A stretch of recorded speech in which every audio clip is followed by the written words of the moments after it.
Good morning, Casa. Today I'm going to be reading Miss Nelson is Missing. Thank you to Zoe for lending me her book so I can read to you. The kids in room 207 were misbehaving again.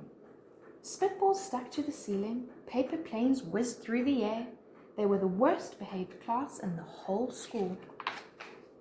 Now settle down, said Miss Nelson in a sweet voice, but the class would not settle down. They whispered and giggled. They squirmed and made faces. They were even rude during story time, and they always refused to do their lessons. Something will have to be done, said Miss Nelson. The next morning, Miss Nelson did not come to school. Wow, yelled the kids. Now we really can act up. They began to make spitballs and paper planes. Today, let's be terrible, they said. Not so fast, hissed an unpleasant voice. A woman in an ugly black dress stood before them.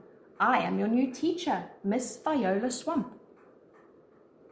Where is Miss Nelson? Asked the kids. Never mind that, snapped Miss Swamp. Open those maths books. Miss Nelson's kids did as they were told. They could see that Miss Swamp was a real bad person. She meant business. Right away she put them to work, and she loaded them down with homework. We'll have no story hour today, said Miss Swamp.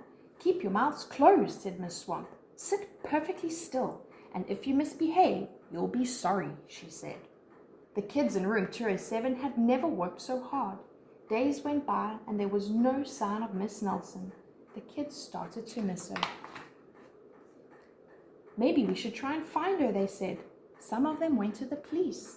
Detective Max Smark was assigned to the case. He listened to their story. He scratched his chin. He said, I think Miss Nelson is missing. Detective Max Smark would not be much help.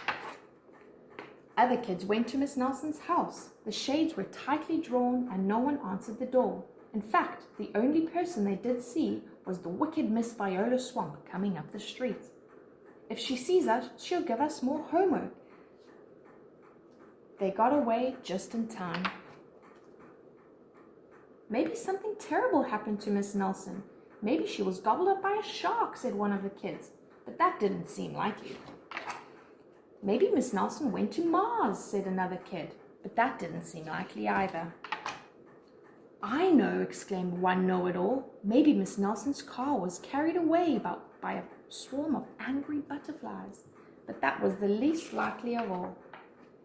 The kids in room 207 became very discouraged. It seemed that Miss Nelson was never coming back, and they would be stuck with Miss Viola Swamp forever. They heard footsteps in the hall. Here comes the witch, they whispered.